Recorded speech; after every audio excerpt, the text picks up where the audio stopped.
This is KSL Sunday Edition with Boyd Matheson. Welcome to Sunday Edition. I am Boyd Matheson. Each Sunday we attempt to divide the rage from the reason, elevate the conversation, connect the dots, and make the news make sense. We have conversations with great thinkers, great leaders, and great people making a difference.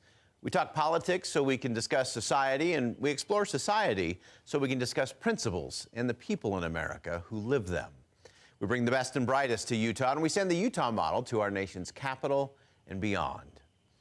With a little over a week to go before the 2024 election, negative news about the state of the nation continues to be spewed from across the political spectrum and at competing candidates for office, while our community seem doomed to be consumed by the division and polarization in its wake.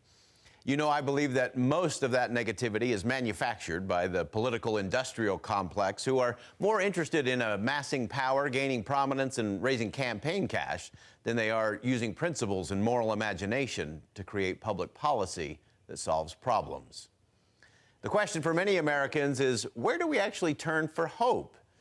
The answer may actually come from the often maligned and regularly misunderstood young people of our nation. Yes, those young people. Well, someone I regularly look to make sense of the world is the brilliant Samuel J. Abrams, professor of politics at Sarah Lawrence College and a senior fellow at the American Enterprise Institute. Professor Abrams is a passionate pursuer of principles, and I think he's the embodiment of the axiom, from obedience comes humility, and from humility comes discernment. From discernment comes insight, and from insight comes foresight. I regularly rely on his earned gifts of discernment, insight, and foresight. Professor Abrams, welcome to Sunday Edition. Thank you. Usually when we're on the radio, you don't see me blush. I'm humbled and honored and touched to hear that. My mom will be emotional, I'm sure, when I share the clip. Well, it isn't often that I get to have a guest on the show that I've tag teamed with to author an opinion column, but that's what we get to do today. You approached me with your insight and some foresight on a new study that shows maybe we should have hope in the young people of America. So start with the backstory in terms of this data and kind of this perception in terms of the view of the current candidates for president. Well, you and I have been talking for literally months now about polarization and animosity, loneliness, isolation, all of the various things that have been ailing this nation for decades. And I've been mentioning and hinting at, there's something else going on here. And as a professor, I'm incredibly blessed because I get to work with 18, 19, 20-year-olds, not just at Sarah Lawrence where I teach, but around the country. And I talk to them fairly often. And a number of weeks ago, a group called Springtide Research put together a study of even younger kids as young as 8 or 9 up until their teens. This is a group I don't get to talk to all that often, largely because there are ethical issues trying to survey younger folks. And just, how does someone my age get into a high school or middle school for the most part and say, hey, tell me what you're thinking, tell me what you're feeling. So when they came out with a study of what's on the minds of these younger Americans, I jumped and I said, let me see what it says. And they did some nice work, and then I did some secondary work on it. And when you do the secondary work on the data, it is hard to ignore that this is a group that is not political, that understands the political problems, recognizes that there's a mess in this country, and they're saying, why are we here? Why are we in this mess? This isn't how we need to be. Why do we hate each other? I think we can do better. And let me step back for a second and say, just the other day, this week on Wednesday, I spoke to about 800 or 900 middle schoolers and high schoolers here in New York. It was an unexpected treat, and they basically said everything our article said, which is, we're better than this. We can do better. How do we do better? And that's what our day, when I spent the day with the students, sort of ended up being a conversation of how can this young generation, which we're calling Alpha Gen or Gen Alpha, step up and step into a role. Yeah, so important. And I thought one of the interesting things that came out of all of that data was just how they look at how they have political conversations, and that it's not just about hanging out with people that you agree with, but they actually kind of lean in and talk a lot to friends who don't agree with them politically. Yes. So this piece is in Deseret, and just in case any of the viewers would like to see it, it's called "America's Youth Show the Way to a Brighter Political Future," and that's exactly right. When we look at older Americans, we ask, how do you identify? If you have to say something about yourself, what are the first sort of words that come to mind? It is amazing how many older Americans refer to themselves by their political beliefs. If you ask me that, I first and foremost like to say I'm a dad. That's the thing I'm most proud of, and I think a lot of Americans feel that way. But then they quickly talk and lean into their political orientation. That is just not where America's youth are. Now, we could certainly say, hey, give it a little bit of time. These kids haven't been socialized yet. Maybe they'll turn into Democrats, Republicans, or something else. Regardless of that, I'm optimistic about, can we get to these kids young, at this age, before those views are hardened? Can we teach them the values of respect, empathy, difference? Can we give them and equip them with the tools to learn to love and listen to each other and others? And based on all the research, all the data, and then my new connections with New York City middle school and high school students, I think the answer is yes. They are very aware of how bitter things are. They are very confused and sort of puzzled by it. They don't love the idea of constantly breaking people up by categories. They feel this doesn't really reflect humanity or their own lived, and I don't like using the word lived experience, but their own lived experience as New Yorkers, which is a very multicultural, very dynamic place. So, I've been sort of on cloud nine, not only with our piece, but meeting with these students, because for the first time in a long time, I realized there's a path forward here. And that is, can we equip these young people with ideas, the tools they need, and then can they go out and do it? It may be too old, too late for people my age. It may be hard to help us rethink and learn how to re-engage. But I definitely think younger Americans can be given those tools, and we may be able to save the republic along the way. So important, and we referenced a quote by educator and global religious leader Neil A. Maxwell, who talked about pendulums, political pendulums, and that they don't swing back on their own. They have to be pushed. And often it's those younger people, the rising generation, that provides that push. Well, we're going to stay with the question and with the conversation with Samuel Abrams when Sunday Edition continues. We'll look at what it is that these young people see in community, in faith, and our interconnectedness that's also part of that hope for a better and brighter future. We'll be right back.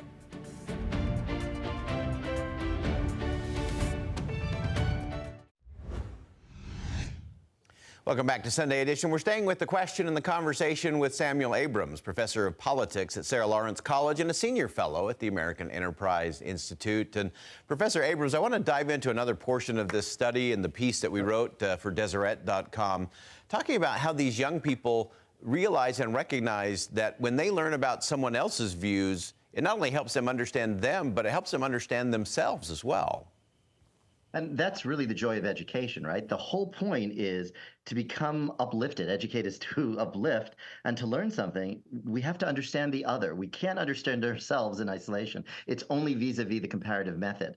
So our ideas become stronger, our communities become stronger when we challenge each other, we listen and confront we confront difference and try to shorten that distance. So there's incredible value in trying to hear and learn from others and then do something about it. What makes our country great is that we're open to trying, experimenting, and failing.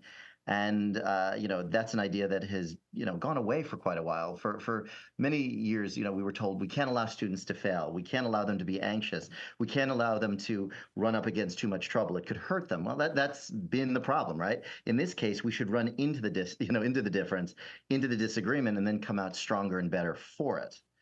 So I think we're finally, again, with the pendulum idea, swinging back into the right direction. Yeah.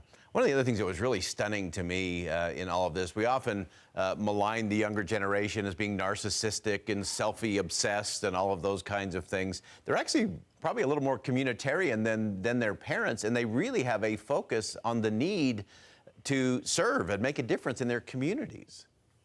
They do. And I'm just trying to pull up some numbers here.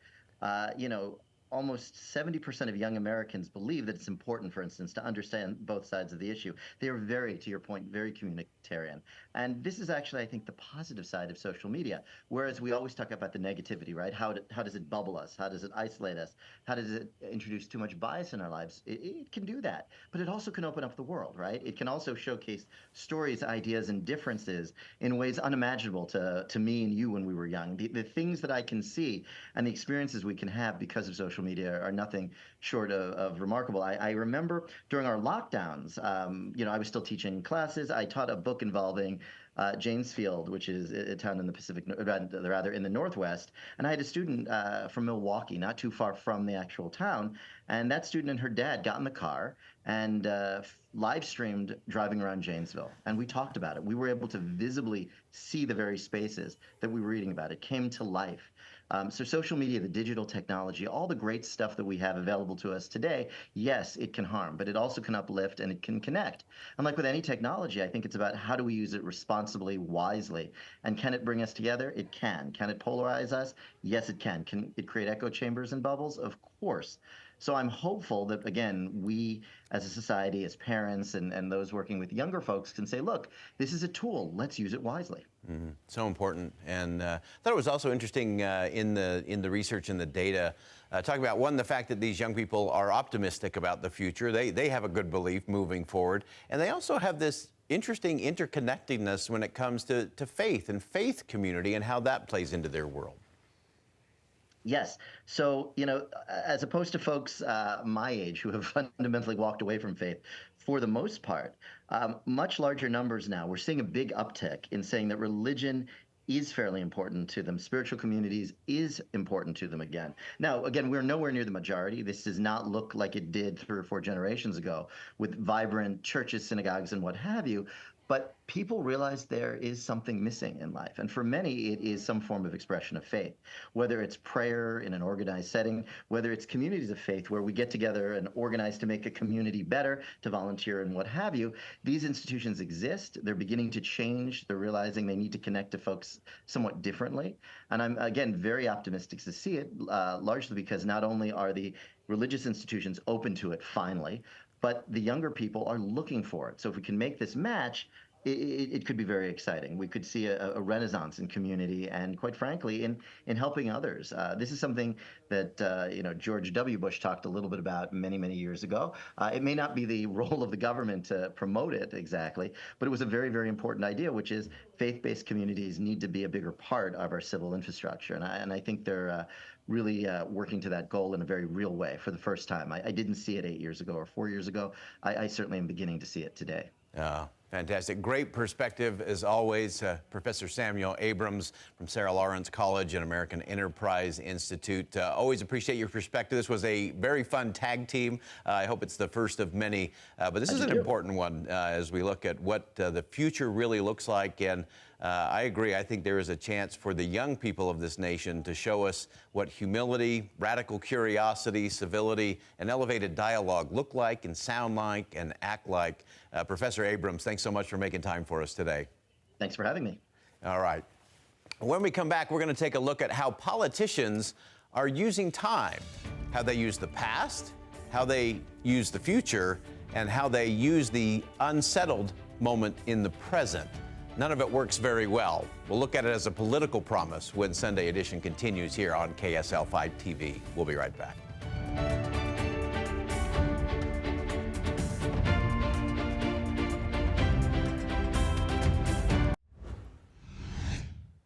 Welcome back to Sunday Edition. As we enter the waning days of the 2024 election season, it is time to talk about time.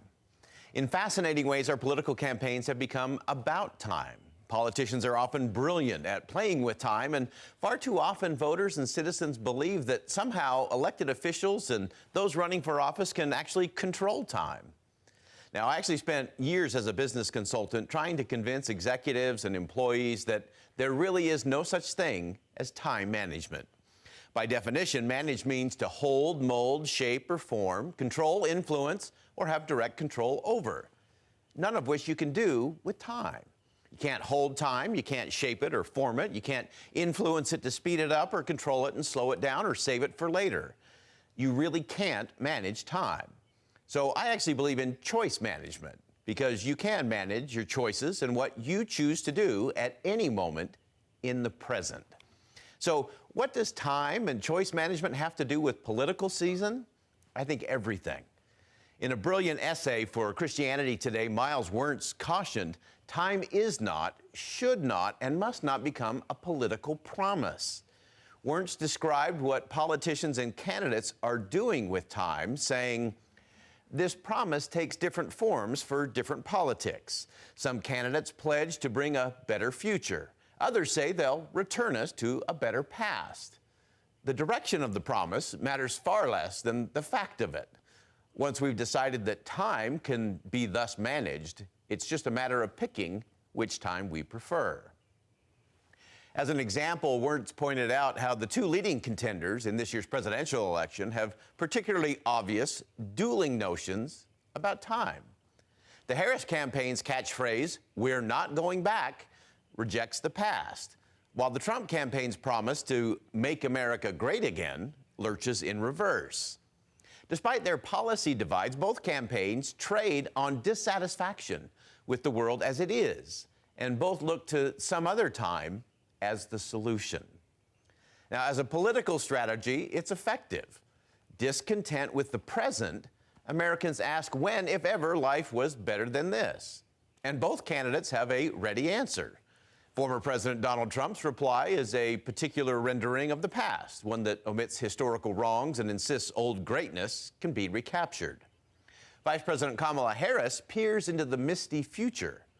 She may not be able to offer certainty about what that future holds, but whatever its challenges, she assures it'll be better than what's been behind us. Neither of these political strategies are the answer to what ails the country and cannot provide the solutions that the nation actually needs. Backward-facing mantras of past success, disconnected from the present, only provide a form of cheap nostalgia and often false hope. Likewise, dredging up the grievances of the past might help justify our current anger and angst, fear and frustration about present problems, but nothing more. Truly, the good old days have been and gone and are impossible to bring back, and rehashing past wrongs just breeds bitterness and contempt, but does nothing to improve the present. It is true that we should learn from the past, lean on the principles that propelled freedom, justice, self-government, and upward mobility. But we have to apply those principles in practical and pragmatic ways today. An old proverb says, "A society grows great when old men and women plant trees whose shade they know they will never sit in." You see, you cannot go back and plant that shade tree 20 years ago, or 10 years ago, or even yesterday. You can only plant a shade tree in the present of today. Likewise, you cannot grow great and plant shade trees tomorrow or in some far-off distant time or place. It also has to be done today. Roman Krznaric, a public philosopher and former political scientist, is challenging citizens and political leaders around the world to abandon the other problem, the fantasy that comes from an irresponsible colonizing of the future. He wrote for the BBC, "The time has come to face an inconvenient reality that modern democracy, especially in wealthy countries, has enabled us to colonize the future. We treat the future like a distant colonial outpost devoid of people, where we can freely dump ecological degradation, technological risk, nuclear waste, and public debt, and that we feel at liberty to plunder as we please. When Britain colonized Australia in the 18th and 19th century, it drew on the legal doctrine known as terra nullius, nobody's land. Nobody's land is how you justify its conquest and the treating of indigenous population as if they didn't exist or have any claim on the land. Today, our attitude is one of tempus nullius. The future is an empty time, an unclaimed territory that is similarly devoid of inhabitants. Like the distant realms of empire, it's also ours for the taking. So, empty political promises in the empty time of the future are delusional and often irresponsible. Sometimes the sweeping generalities of such political promises keep us a safe distance from solving real problems and planting those shade trees for future generations today. A society growing great should be the object of every leader at every level of government, business, and community. Growing great includes the kind of prosperity that strengthens the institutions of civil society, increases opportunity, and maximizes upward mobility for all. Such greatness is only to be had when old men, which includes women and men currently leading. But the principles, they have to put the principles of past success and future-focused visions to work in the present. So to win the immediate election or political battle, it's easy to breathlessly proclaim the need to go back to what was or to declare hollow and empty promises about policy proposals that are never likely to see the light of day. It's easy to declare a prospective tax cut. It's easy to excitedly promote the interest and well-being of well-funded special interest groups to secure campaign donations. It's easy to passionately proclaim freebies, including college tuition, health care, and guaranteed income. Also easy to poke holes in the past, undermine trust, and even sow doubt about the future. But if our leaders are mentally out of breath all the time from dealing with the present and their political problems, there's no energy left to truly imagine America's future right here, right now, today. If we want America to continue on the path of growing great as a society, we all need to focus on the long view efforts that will plant trees whose shade we know we shall never sit in today. When it comes to political time, perhaps one politician, Ronald Reagan, got it right when he said that it wasn't a time to go back to the distant past, nor was it a time to leap into the far-off future. It wasn't a time to go to the political left or the political right. He simply declared that it was a time to choose. A time to choose. That's something you can only do in the present. Reagan declared that what people choose to do today is what will ultimately impact the future rendezvous with destiny. Reagan concluded that our choices today in the present will preserve for our children this, the last best hope of men on earth, or will sentence them to take the last step into 1,000 years of darkness. Such a choice is always the work of the present. Winston Churchill said, "There's something going on in time and space and beyond time and space, which, whether we like it or not, spells duty." So there is a time for choosing duty in the present today. Leaders can remind us of past greatness and success. Leaders can give us a compelling vision of what the future and what is possible. But leadership only happens in the present. Choosing leaders who will do the hard work and heavy lifting of governing today are the leaders worth following and voting for. Because true leadership only happens in the present. And it is time for each of us and all of us to choose. Well, that wraps it up for us on Sunday Edition today. I'm Boyd Matheson. Thanks for joining us. And as always, as you go out into the world today, make sure you see something that inspires, say something that uplifts, and do something that makes a difference today. Music on the Spoken Word is next.